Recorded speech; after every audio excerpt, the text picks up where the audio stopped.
Hello and welcome to the brand new preview of Sydney Racing. Mark Lambourne is here as usual. With someone even younger. Exactly, you're feeling old. I used to be the youngest person going out in the crowd. Now I'm the oldest person. Maybe it's because I haven't grown up. For you, Dale, because you actually did live that existence of being junior. Yeah, exactly right. I've come through, but Aaron's doing the same thing. Aaron Macy, welcome to the preview show. How are you, Dallas? Very well. Now Matt Taylor has been replaced by Matt, but if you will look right now, and you'll see a preview with Matt and Darren Potter for Melbourne. So that's in addition to our whole new site, and we've got a brand new site, boys, and it looks great, and it's only going to get better in the coming weeks. It was impressive, Del, that's for sure, and you know, attracting some business over there. Absolutely, and people can sit down and watch a feature interview with you, which a lot of people have watched. I think you and I felt a little bit awkward watching it, doing it, but a lot of people have liked it. Stewie got very excited. He was, you know, I think he obviously tuned in. Well, it struck a chord with him. Yeah, absolutely. And feature interview that we did with Stewie is up online. We'll talk about that more next week. Yeah, people have mentioned it too. Yeah, we haven't really promoted that all that much because we sort of just got the website up and running this week and there's a lot of sandpapering to do, but it's getting closer and closer. That's exciting. How do you think of the new technology, Mark? Well, I was amazed because you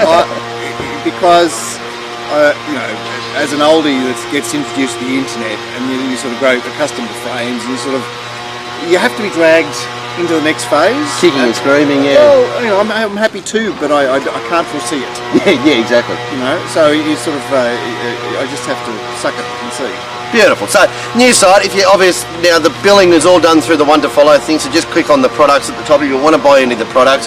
But as always, just if there's any dramas with it, just give me an email, shoot me an email, dallas@puntershow.com.au, and we can do it manually if it's a bit of a hassle for the first week or two. And don't worry about contacting us. Obviously, it's not the busiest time of the year for us right now. So if you do want to buy it and you're having trouble, just give us a buzz or give me a call on 0477 99 1712, and I will sort it out and just do it and get you what you need, and away we go.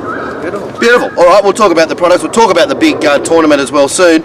But with the new preview, boys, we're just going to change the style of it around again a bit, where we're going to debate horses rather than go through the selections one by one. We'll look at the pace as well, look at the markets and all that sort of business. But we'll look at the pros and cons of the horse and then tell you about the horses that we're interested in playing rather than really screwing it down, but hopefully give you all the pluses and minuses about the key runners in the races, Mark. Yes, we'll relegate the 200 unit challenge to days gone by, I think. And, lovely. It died with Matt.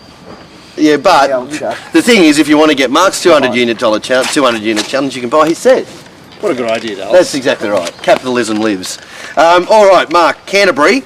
This does provide, I know Canterbury isn't often the Saturday's punter's cup of tea, but it provides something that I think it's got you a little bit excited. It's got me a little bit excited to see how it all transpires. Certainly, it's different, and it's, you know, despite the fact that they're saying heavy 9 today, and they want to tell you they had 38 mils in the last week. Well, that 38 mils was last Thursday night, so it's going to be 9 days before the meeting. There has been a couple of drips and drabs since then. And, you know, whilst it'll certainly be wet, Canterbury is the most rapidly improving of the 4 tracks, which doesn't say a great deal. And B, it's the best surface. So we're obviously looking at a genuinely slow track tomorrow. Which I think the key to that is that it's significantly enough better. When you say better, improved, drier than the tracks we've been playing on. Yeah, it's different configuration, different surface, and the feeds are Randwick and Rose Hill. So there's a bit of toing and froing tomorrow that should interest some parties, perhaps not Aaron. Where do you want to be, Aaron? No, I'm happy about the track. I just wasn't happy about the horses I come up with, the small fields and a few of those things. Yeah. But the actual Canterbury, I think that's something they should have used through the whole of winter. Yeah. It's something we should have used a lot more, possibly even had a Saturday meeting in Newcastle or something, just to get away from the 2 key meetings. All right, anyway, well, we will get into the first. Oh, and we're saying rail true. Canterbury isn't as rock solid as we sit here normally with Randwick and Rose Hill and say, well, this is the way it's going to play. Canterbury can be a little bit of a chameleon, and or as Glenn said, way of putting it, but look, charmeleon. The majority of tracks at Canterbury are rails in run. Yep. And the most recent track we had was 8 metres, and that finally broke the rails in run pattern, where Rising Run was okay, but you had the situation where Miss Tempting could actually sit 3 deep throughout, which hasn't happened before. The other thing that comes into play at Canterbury is that once it's got a bit of use by this stage of the winter, it starts to turn around. It changes, that's right, exactly, yeah. So, Yeah. it's a 60-40 situation where the 60 is that the inside will be best. Perfect. All right, and I mean, as you said, you get that natural advantage around Canterbury, like you do at Roseville, but even more so because it's such a tight turning track. That the advantage of being on the fence is great, regardless of whether the track in Australia, the track in the straight's playing fair or not. I find it, yeah, exactly. Even when it is down the outside of the straight, you still want to be saving.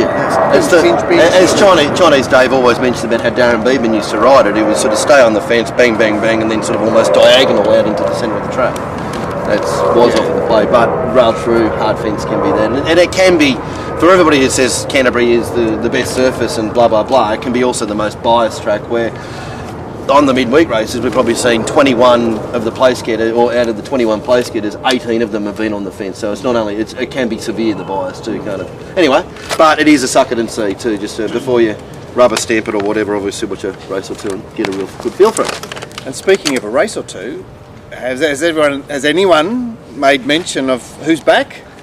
Your man. We will mention that your man Nashville Willer has snuck in. I thought you were talking about Ray Sultana for a second. I was getting really excited. Why has Ray come back? Ray's back. Back. Have you not seen Ray? You've been away. Yeah, you went. Ray's back. He did he copped his 12 months. Did his 12-month stretch, and Ray's back. Well, that's good news as well. Yeah, beautiful. All right, well, we'll talk about your man, En Rawiller, when we come up to him in relevance. Race 1, very interesting race this Saturday for the 2-year-olds over 12.50. Vanberg is $3.40. Inner Circle is $2.90 generally, but Sportsbet have taken a set against it and also a couple of O'Shea runners later in the day. So $3.50 the best price available at the moment. $4.50 to Tush. Mark, have you got a speed map? Or yep, Of course I do. Lovely. Who do you see leading? Well, Let's Make It Rain's quite a fast horse, and he's been 3 weeks since his first up run, and he's drawn 7 of 8, so 7 of 6 of 7. There is a possibility that the second stringer Darley may make a play for it, because he's fourth up and on the quick back up and on the quick trip up, and Yeah, easy. yeah. I don't know if you saw the run. You see the run last week of Demonstrate where Gauchi was riding him. And, you know, Gauchi was just desperately trying to keep him covered and behind them and whatever, but the horse didn't really want to bar him, so he's pretty keen to go. He's had 2 starts in blinkers, and he could be pushed forward. Turbo Miss has been freshened up, but comes back from 1400. She's sort of posted, and the other Darley Inner Circle looks to punch up. And leaving Vanberg on the fence, but icky, awkward-ish, but it is Blake Shin. Look, the interesting thing about this race is the feed from 3 weeks ago at Rosehill. Yeah. Of that very slowly run Surf and Safari race where subsequent days' events heavily favoured the fence, and yet we saw the 1-2 in the race sit 3 deep, one without cover, one with cover. It's a perplexing lead up, and then we've got Tatouche coming out of on a 7-day backup, coming out of a fast run race last week. But he's a horse that's well and truly up and running, like you know, no scope. Absolutely. Well, let's start with Vanberg. It's a horse that you've liked. What's the case for Vanberg? Well, I love the way he trolled before he raced. He was the horse in that race I thought had a lot more ability than anything in the race, but Surf and Safari just had that. The key to the last fitness, the rock hard fitness, up, running, and fit. And I just thought, we saw him in the yard, he looked like he had a lot of improvement. Vanberg? Vanbrugh. I think he had lots and lots of improvement. He was going to tighten up from the run. He's had the 3 weeks between the run. They've obviously put the work into him. And I do think he's the horse to beat. He's going to sit there. The only question is he's going to be at Canterbury, he's going to be back, and he's going to be on the fence. Yep. So, but with Blake Shin, those things I don't seem to mind too much because he is patient. He finds his way. He's well set up. The stablemate is very interesting here. Demonstrate. Okay, no, Labdian. Sorry, Labdian. Who was better backed than Vanbrugh first up. Like he was quite well backed. Carrie Glynn. Did it Carrie Glynn first time? I think it's Glenn off, yeah. Yes, Carrie Glynn. And it's been back to the trials. And it trialled exceedingly well. So it, Waller is just... He's dominant at the moment because the other stables aren't really trying. Yeah, exactly. And then we see that a lot too. We see that a lot. She is a very interesting runner in this race. I mean, clearly Vanbragh's well set up, and Chris has taken pains to make sure that Labdien improves here as well, with the rider change in the trial. And then you've got the conundrum of Inner Circle, who back in that shitty slipper trial that we've spoken of so much. The one by Tarquin, yes. Yeah, he ran 5-2. Vanbrugh ran an unwanted 8s in that race and finished well astern of Inner Circle, who will be box seating here. And with James McDonald on. And with James McDonald, whether you can trust the Godolphins at this stage of the season on wet tracks is another matter. But that alone would interest me would steer me towards number 2, despite the fact that number 1 is so well set up. Well, back to your Labdien. You've labelled the 3 horses at off. Yeah, which is pretty obvious. We'll come back to Tushin and see. I just want to go back to Labdien. Labdien is, well, as you mentioned, they can improve a lot, especially the 2-year-olds. On type, it's awful. It's a little runty thing, and I thought its hope in life was on a wet track the other day. The drying track, I don't know. I expect Vanberg to dominate Labdien. I think we're just on the type of horse. I think you're forgetting that Canterbury will suit a runty little horse. Yeah. Will help her and hinder him. So yep, that's a fair call. And then to Tush, just to mention, is he just there as the rock heart, ready to go horse if any mistakes are there, but probably doesn't have the ability of. I was keen on him last week, and I'm not keen on him this week because I'm seeing the other horses as being progressive and him being exposed, using his marbles. Yeah. Okay, cool. So, playing on the race, my thoughts would be I want to be on one horse only, if depending on the parade, and that's Vanbrugh or Vanbro or whatever you want to call it. It's the only horse I want to be on. If otherwise, I wouldn't be betting. I'd like to see Inner Circle exceedingly fat. And that's what I'm saying. And I'd be the same and probably saving on the stablemate, but I'd like to see where they are. At the moment, I'm finding very little edge in the race at the current. I would expect that if Inner Circle is a little bit not wound up, which I think is the expectation. I've seen you marked Inner Circle short there, Mark, but would you... I have a feeling it is going to be a little bit wound up. He's had the 2 trials, both of them good. I like the way he hit the line in the last bit, and I think the fact that he's got McDonald on it and not the other horse, because he is Rick's mate, and he is trying to win the premiership, so I think he's going to try and put him on every horse that he thinks has a chance. Speaking of, where does it stand after Bowman Road 4 on 2, Wednesday? Huey's 2 in front, the others are equal. Wow. Yeah. Anyway, bloody delicious. 92 and a half to 90 and a half. Anyway, obviously they're the ways to go. Mark, how would you handle the race? Well, I'm wary of Vanbrugh. I am leaning towards Inner Circle, and I'm potting to Touche. Yep, perfect. Race 2 is the Tab Place multi-handicap over 1550 before showed. Huge tournament this week. The first of the big ones for in a while. Bletchingley Stakes at Caulfield. Minimum pool 10,000, but probably going to exceed that. $550 buy-in, Aaron. Yeah, very exciting time. So we'll be going home to do the Melbourne form now to try and find something. Lovely, and it just gives you a great opportunity to get involved if you want to have especially in the off season too. If you don't want to get involved in every race as well. Yeah, if you don't warm up to get used to it before the carnival, because there is big one in the there's a massive one coming, which we'll probably be announcing in the next week or two. So, and when we say massive, we're talking massive. So, the more you practice, the better it is. And as we saw from the last big one we did. You don't have to be a superstar, rock star punter to do it. You can just be old mate from out wide, and you can take on the big boys and take away the cash. The first prize pool probably going to be about 5,000. So you might as well have a crack. Obviously, paying back down to about 4th or 5th, depending on how many people are in, maybe even more. So you're a good chance of getting a good return and running and defeating Glenn, who'll no doubt run 2nd or 3rd again. He doesn't get to the line, does he? No, he doesn't. He did attack the line harder last time than previously, where he hit in the corner. So he did attack the. He showed a little bit of improvement. Yeah, the closing sectionals were better last time. I think he's ready. He's ready to win on Saturday. Okay. I'm backing It's Glenn. always a hard judgment call, isn't it? Yeah, I'm on Glen on Saturday, so you're playing for second. But anyway, jump on board, it's great fun. Obviously, all through the site you can click on. Balboa Park is $3.10, Aurora Glow $4.20, and Seeking Asylum $3.80, Fashions is $6. Mark, obviously an interesting race for the 2-year-olds getting up to 15.50, most of them increasing in distance. And most of them coming from out wide. It's obviously Fashion Snips is a last start Saturday runner, but other than that, it's wild and woolly. And but it promises to be very honestly run, with the 2-year-olds getting to 15.50. I had Prince Rue in the van and Jouer coming across. Seeking Asylum will be handy, and that doesn't necessarily end there. What did you say about Balboa Park? I know it was Gaze that got back, but being up in distance, are we expecting more positive? Could it not just roll to the front or roll to a positive position, or it just hasn't got the speed to do it? Hard to say. I can't say that it won't or will or won't. I'm certainly not saying it won't. Yes. Well, whilst we run it, we'll start the debate on Balboa Park. What are we saying about this? Well, it was just, look, it's clearly a horse of talent that things fell beautifully for at first start. So what happened was that it was a straggly start. You've seen the race. It's a straggly start, and horses sort of just kept going around. Balboa Park was let settle, back in the field, 3 wide with a trail, and he was on the back of the Godolphin horse that Fashion Snips beat at Wyong, and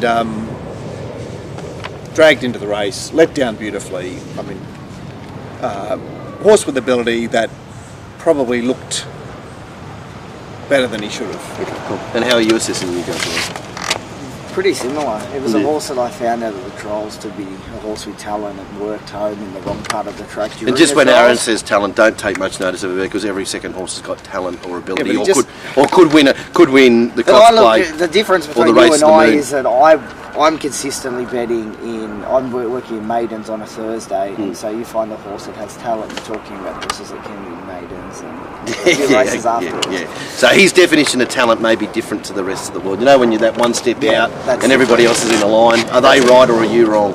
Yeah, it's interesting. It's a Both, bit too much probably. money. Yeah, exactly. Anyway, keep going. Back on that.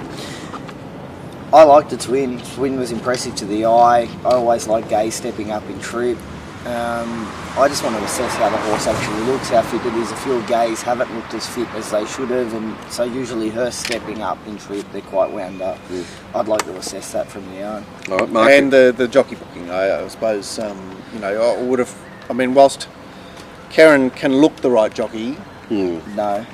Oh well, Aaron and I can look the right jockey, but I mean, there are more dependable jockeys. Yeah, well, Aaron and I were having this chat last night.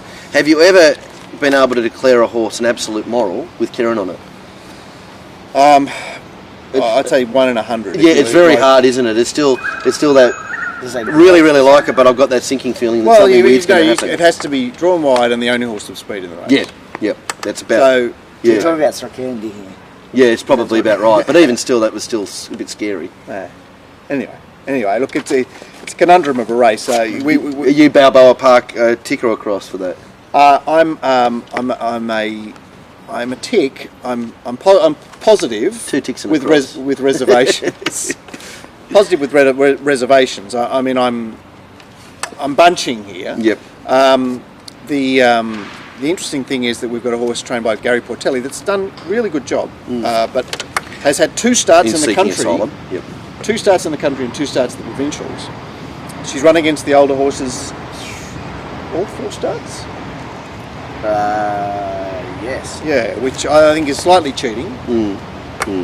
And last week, where I was very keen on her, she things presented well. I mean, she did get shuffled back a little bit, but that enabled her to get in the right part of the track. Yeah, she got in. It was, it was a pretty shitty affair, but she stuck her neck out nicely again. So she's one of those horses that he seems to have placed very well, and she's now 5th run, first preparation.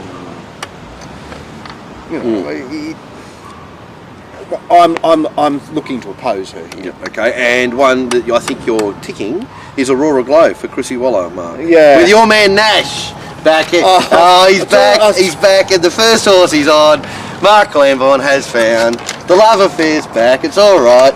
Well, the weird Got thing the is, though, keys in the bowl. I saw him at this meeting, and I went, no, Nash is, like he's out of practice. Yep. I don't know what he's been He's out doing of in Hong Kong. Canterbury practice. It was just, like you can't just swan back in and do your stuff, strut your stuff. As Danny Beasley found out on the show a year ago. Well, Danny didn't have any stuff to strut, so I think, Anyway, it just so happened that the horses that Chris has found for Nash, I've found for Nash as well. So, anyway. What's the case for Aurora Glow? That she's had one start with the blinkers on, she's had a prep at Canterbury, and she's going to posse up. I know that she's come back from the back at the sprint journey, she's going to posse up at the 1550. You're not telling me anything I don't know, so that's vexatious. But, jury's out on Balboa Park for me. Yep. And Fashion Snips has got the Saturday run, but she's... Do we know what she is? Little wet tracker, that's a hope and 6 life. to 12 months away. Or Right, never. so she's got talent. Well, she's got So talent. it was a horse that I potted straight away from its run. Or she at might not Wyong. grow and she might be. Well, she never might seen not, again. but if she does grow, she might. Real wet tracks are hope in life. I'd be happy for her to beat me if I'm playing the rest. Yeah, but I mean, she's been prepared for this race. Third up, ready. Yeah. Which again, up and running and that ever. I was disappointed in the Royal Glow, and I backed it last start.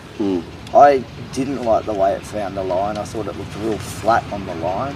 It was a horse that I thought I'd find here, and then I went back. Okay, I'm pleased you said that, because I think it would need to be a little bit dour on the line to be going up the distance. If it was really like running through the line, I'd be thinking, you probably want to come back to 1100. Yeah. Anyway, all right, that's probably enough on that race. What are we saying? What way would you handle it, Mark? I guess I'd be laying Seeking Asylum. Okay. I wouldn't be playing in there. Only honourable mention to Prince Rue, Stephen Schofield down the bottom. The up and running fit theory, especially up to 1550, especially around 1550 around Canterbury, which sometimes, depending on if they put the pressure on mid-race, can be a little bit tricky. Prince Rue at about 20 to 1 might be the beaver. Every single run this preparation has been good. Exactly right. Good, exactly good. right. It'll be there. I'll be rock solid, and I reckon at some stage in the run it'll look better than a 20 to 1 chance.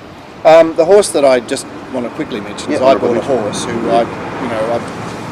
produced that horse in the Fernhill with similar looking form. Oh, was it Fernhill? Yeah. Was it? No, it wasn't Matty Ellen. It was one of these trainers. Yeah. He had a win at Bendigo or a different. Right. Yeah, that would let an awful rating win. Anyway, I was surprised that this horse was so long with Huey booked. Off a win. Aaron, how would you handle it? To be honest, I really don't know until I look at him. I'm leaning towards Balboa Park. I'm against Seeking Asylum. Perfect. Even more so. Beautiful. Moving on to race 3, and as we mentioned earlier, before we just get into race 3, if you want to find out about Darren Potter, check out the new video and his sets available for Caulfield. Very, very keen on the meeting, Darren. He's excited. He's found a lot of horses out of the market, which is very interesting, which is good. And there's a story up there about one he likes at 25 to 1. So check out the side, check out the stories, but just watch the video with Darren and the sacked Matt from the preview, and you'll see what Darren's talking about for Caulfield, and that will hopefully make you want to buy his set, whether it's through Pro Bet Alive or whether it's through just buying his stuff direct. Race 3 is for the 3-year-olds and up over benchmark 93, 1900, and it's the Walterathon. Sir Mako has been sorted out as the favourite, 360, 440 reigning, and then whatever. And his 5 horses are the 5 horses at the top of the market. Mark, which one of his horses leads or whatever they want to do? Well, the leader is designated as Tradtree, who is a Scotch and dry type Tradtree. So Kathy will be sooling him across to go as fast as he can. Beyond Thankful, interestingly, was ridden with purpose the other day. Will he get to be the bunny again or no? Well, look, it almost looks like it could be his turn. Looks to chase here. Eaglestein will race handy. And then you've got the next bracket of Slivovitz on the inside, maybe Pretorius, Danchai, the loiterers really. Casino Dancer loitering, Sumako loitering, raining and Danchai coming back from the Grafton Cup.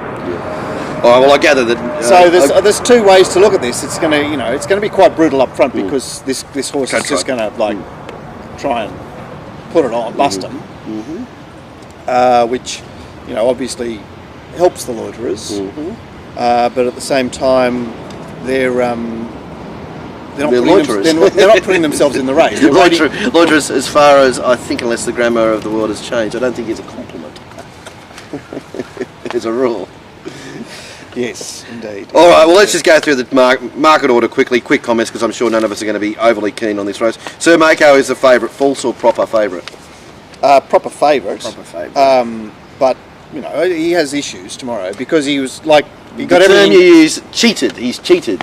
Well, he got everything thrown at him, and tomorrow he's off the boil. Yeah. It's he's lightly raced enough and wins often enough to get away with it. And the fact that he wasn't hard fence on the hard fence day is possibly in his favour. But I'm looking. I see Sir Mako in this race and go, well, next please, or something else please. Yeah, lovely. So in other words, $3.60 back or low. We were all saying low. Yeah. Yes. Yeah. Okay. So then that takes us to raining. And Aaron, I think you want to make a case for raining. Back in distance is the key to him, I think. If you watched him in the Grafton Cup, he looked like at the top of the straight, and like, this is going to be the biggest tragedy known to man if it doesn't get out. And then he did get out, and he just didn't let There's down. never been a horse bigger 70 beat ever. Yes, that was my point. Because you watch him at the top of the straight, and he's going like this, trying to get through. He couldn't get through. But And then once he got through, he just couldn't let down. That was a completely different world to Sydney because that was a fast track. Yes. And so coming back to the So I would say anything that ran well at Grafton, you would lay at Canterbury. And anything you ran poorly at Grafton, you probably want to back at Canterbury. Does that make sense? That does make sense. Because it's a completely different world. Flip it upside down. Interesting.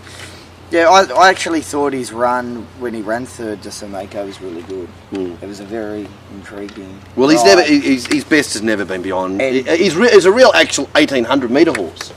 And the interesting thing That's out right, of that 3200 run, do you recall what he was on the fair late at Rose Hill that day?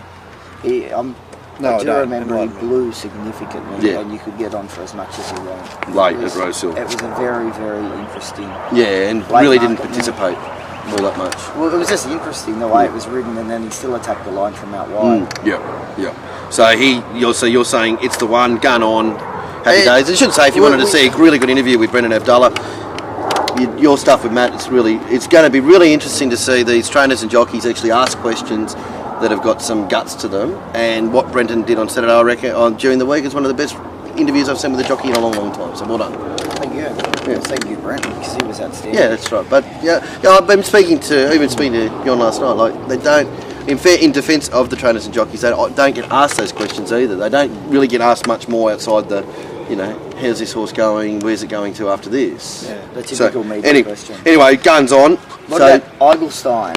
I'm pretty sure Nash might have been the last person to win on this horse. This is the one he's come back for, Mark. Well, from my point of view, Eigelstein has win already. Like he's now had enough runs back, and he's raced up on the speed last time. 1900. It's never been his cup of tea. No. Well, we haven't seen him. Like he's been restricted to the mile, which he used to struggle at a lot of the time, I thought. So it was quite interesting. I'm not saying he can't run it, but it's definitely an interesting setup. Look, the scenario where Tradtree leads from Beyond Thankful and Eigelstein stalks is my preferred scenario, and I'm keen to play it that way. Obviously, I like the case you made for reining. I'm certainly interested in that. Sir Mako is a horse that is dangerous, but is well enough found. Yep. And where else can you go? I mean, this is the scene of Casino Dance's last win, where she got up to beat Beyond Thankful. Well, you've got from my point of view, you've got two horses in this race that if they win, Eigelstein and Casino Dancer, I'll always lose on the race. But you know that they're going to win one race of preparation.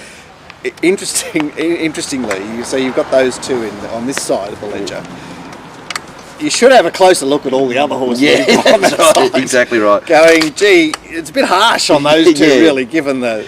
Exactly. So you're playing the race, looking over there. Looks like it's Eigelstein. I'm saying, look, he's now ready. Yep. And he puts himself in the race here. But will he have the substance at the end? at 1900, which could be a fast run 1900, is the question. All right. For mine, nothing, because it's got 5 Chris Waller horses in it, and in race it's got 5 Chris Waller horses, especially over 1900 metres. Leave me out. I'll bet the hot dog stand. Hey, sorry? I'll bet the hot dog stand. Beautiful. Possibly watching raining. Eigelstein. But Yep. All right, moving along to the July sprint. Obviously, Mounting Mile still in existence. The packages are there as always. Warren at Caulfield, Glen What do you at mean still in Canterbury. existence? Going strong, Dallas. Yeah, it's, I mean the package. I'm saying the package is the $55. Everything is normal. Just go through the One to Follow site to jump on board with Warren and Glenn. Glenn had a really good week last week, which rounded off with Manistrato, everything I own on. And Warren was consistently finding little things and edges and everything else like that throughout the meeting, which was at Flemington, wasn't it? Yes. Flemington. Beautiful. Caulfield, as we said, looks a really good card, as it usually is in Melbourne. And Glenstar at Canterbury, it could be a really good Mounting Yard Mail day, especially if this track does get a little bit better and this form is upside down and all around. It could be a real Glenstar day, couldn't it? Well, also, there's not very much Canterbury form. There are, what tends to happen at these days is you do get a collection of horses that have got very tidy looking records at Canterbury. Yeah, yep. But the form is still Ramic Rose Hill. Yeah, okay, perfect. 320 Zaratone, 370 Kinchella, 270 Brook Road is the market. Zaratone and Kinchella in an interesting battle for the lead, Mark. Wow. And Judicial Rock out there somewhere. Leading. This is interesting. Kinsella. Kinsella leading. Yes. And Zaratone and Huey sitting on it. I don't think that hurts Zaratone, actually. With the proviso that you don't see too many horses sitting in the death at Canterbury and winning. Yes, okay. That's the ugly Canterbury position. Yep, okay. Yep. But I mean, look, Kinsella turns up here, first up for Joey, and, trialling in his customary fashion. Yes, I wrote a little thing on him from the trials, and it looks back to the old Kinsella of being trained the way that Kinsella likes to run and give his head and let flat it go. out and go. He's still, he's... Well, anyway, obviously, Joey took over Hypernicus on Wednesday, and that led to Hypernicus starting 3-1 in a city race. So let's see what happens to betting here with Joey on board. But you would think that the presence of Kinsella and Zaratone would direct people elsewhere. And Straturbo looks to sit on those two. Decision time back on along the rails. Brook Road, it looks a good race for her. And Barbero at the back. All right, well, let's start with Brook Road. She's the $2.70 favourite. Third run at 1,100 metres with 21 days in between. Mark, you said she looks the one to get a good race for her. She was pretty tame and flat last time, but she didn't have the track to help her. And she gets a race run to suit here. And probably a course that will suit her. What do you've been? But I mean, it's once again, she's been well tagged. Yeah, Aaron's been a Brook Road believer for a while, but you've also been against her a little bit the last couple too. So, what are you saying about her now? I'm starting to think that she might just be a fresh horse. I'm starting to think that God's Own is really starting to come out in her too. Mark has got one of the first things Mark does if they're by God's Own, they just get a big cross because they have these traits of Erskine built to them. And I'm thinking that the God's Own is starting to come out really show. Well, could do. I mean, she certainly didn't do a great deal the other day, and she's not. I'm not jumping off the rooftop to try and back her. I'll come back to my point that I always make about it. She's a fresh 1,100 metre horse. After she's had a run, 1,100 metres is gone and she needs 14. That's my position on her for ages. Okay. I'm not saying that she can't win this race because Zaratone about to turn 10, Decision Time about to turn 8, and Kinsella about to turn the corner. They're the challenges, and she does look to get the right stalking spot. But do you want to take $2.70? Not on your life. And she, whilst Gunn is more than capable, she doesn't lose shit. Yeah. It's not like it's a positive jockey change. No. It's just a. I'm not saying it's a big cross though. It's not a cross, but it's not a. It's It's no. Yeah, he's not replacing Kathy. No. Yeah. Look, obviously I've made the case against the two leaders, and we've said all we need to say about Brook Road. But that leads me to think that Barbero is a blowout chance, and I'm mildly interested in Straturbo coming back to Canterbury. All right, well let's talk about Barbero then. Why is it a blowout chance? Because it did such good things last preparation, you know, like it raced so genuinely throughout the entire campaign, and here it is, large as life in a field of nuffies. Bibera, your comments? I'm against it.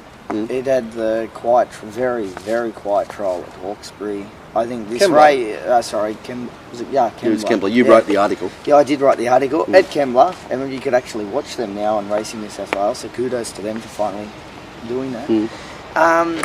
This race, I don't like backing these horses for a start when they're going to be run at breakneck speeds, because I think they get gassed in the early stages, and I'll be very surprised to see him hitting the line hard enough to beat them. I think and he's a horse that tends to wear blinkers, and he's got his blinkers off. He wins unfancied here. Yeah. Look, I'm not. The zero on the wheel is quite a decent play in this race. You know, I couldn't take any price about the favourites. Any of those prices about the favourites. That's all right, lovely. So you mentioned that, and you gave a Raptors for Turbo, Mark. Well, only because he this tends to be the stage of his campaign when he becomes good. I mean, whilst he's got very ratty Saturday form, terrible Saturday form, what he has got is very good form here. And he did something the other day that gives him a chance to improve off that. He sat outside the lead, and tomorrow he just stalks. So, I mean, whilst he's a... Oh, sorry. No, you keep going. I got excited. Yeah, keep going. Finish your sentence. Sorry. Yeah, whilst he's a relatively legless conveyance, he's just got a fluker's chance here. I'm saying decision time's the blowout. I agree with that. I think it's improving track. Improving track's big. Its runs have been... Barrier 1, Blake Shin. Exactly. There you go. Kudos, Blake. Hey, if you have a look who's ridden its last couple of starts, he gets Blake Shin now. He's going to sit in a beautiful spot. He's the one that maps right. He's the big odds. I don't think he's going to be fancied, and I think the stable seems to be having one run in a prep where they just explode. Fair enough. All right, it could be it. Beautiful. Mark, so what, if you were playing in the race, it's just a little bit of a plans for Turbo, is it? Or? Yeah, and look, I could entertain Bibero at the sort of price he is. Yeah, okay, cool. But I think you don't really want to be involved with the favourites at those prices. I mean, with acknowledgement one of them's probably going to win. I've got a feeling Cancella's just going to run out of his skin. I have a feeling where they're just going to go, he's going to be this... Zaratone's going to sit off him, and he's just going to keep running. Okay, so if you'd be interested in backing Cancella with the right yard field? I would like to see him. Possibly Cancella. It's a very small bit Cancella, and possibly just use something small decision time, just because it's going to map so well. Perfect. Part 1.